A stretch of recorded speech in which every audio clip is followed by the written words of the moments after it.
Hello বন্ধুরা, আসসালামু আলাইকুম। জিয়া রান্নাঘরে স্বাগত। তো আমি একেবারে নতুন রেসিপি নিয়ে হাজির হয়েছি। দুধ চিনি দিয়ে এই রেসিপিটা বানাবো, যা আপনারা একবারে ইউটিউবে দেখেননি। একেবারে নতুন রেসিপি, মজার রেসিপি, যা আপনাদের মুখে লেগে থাকবে, সুস্বাদু হবে। তো আমি 500 গ্রাম দুধ নিয়েছি। দুধটা আগে থেকে জাল করে নিয়েছি, ঘন গাঢ় করে নিয়েছি। এটা এবার আমি কড়াইয়ের মধ্যে ঢেলে দেব।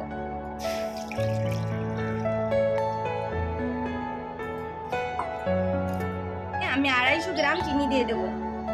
আপনারা যদি 1 কেজি দুধ দিয়েন তাহলে 500 গ্রাম চিনি দিয়ে দেবেন। আমার কেমন আঠালো ভাব চলে এসেছে, এটা আমি একটু পানির মধ্যে দিয়ে দেখব যে আমার হয়েছে কিনা।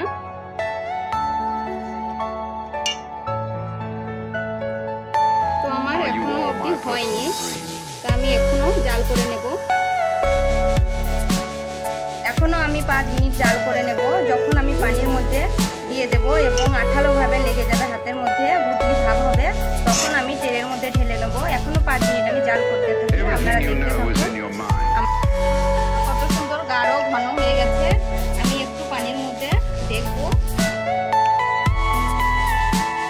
দেখুন বন্ধুরা, আমার কেমন আঠালো ভাব চলে এসেছে। এবার আমি তেলের মধ্যে এটা ঢেলে দেব। তো আমি একটা থালা নিয়ে নিয়েছি। থালার মধ্যে ঘি ভালো করে গুলিয়ে নেব। এইভাবে হাত দিয়েও গোলাতে পারেন আমার মতো, কিংবা ব্রাশের সঙ্গে মেলাতে পারেন। এভাবে আমি থালার মধ্যে ঘিটা মাখিয়ে নিলাম। আমি এবার চিনি আর দুধের মিশ্রণটা ঢেলে দেব।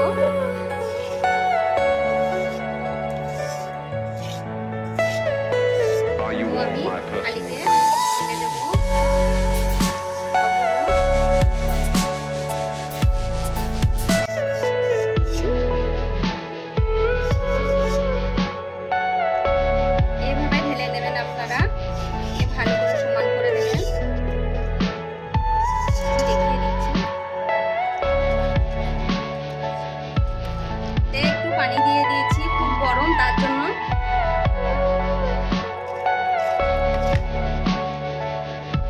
পানি দিয়ে হালকা হালকা করে গলিয়ে এমনি করে দেবেন, একটা শেপ করে দেবেন। তো আমি ওপর থেকে একটু ঘি বুলিয়ে দিচ্ছি, খেতে খুব সুস্বাদু হবে, তার জন্য আপনারাও এমনি করে বুলিয়ে দেবেন। আর একবার আমার এই ভিডিওটা আপনারা বানিয়ে দেখবেন কত সুস্বাদু হবে।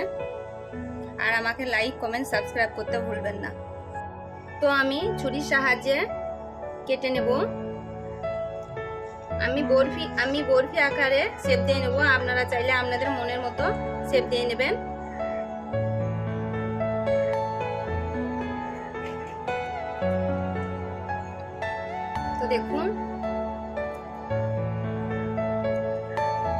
তো দেখুন আমার শেপ দেওয়া হয়ে গেছে। এটা একটু ঠান্ডা করে তারপরে আমি তুলে নেব। আমার কত সুন্দর শেপ চলে এসেছে। আমি এটা প্লেটের মধ্যে তুলে নেব।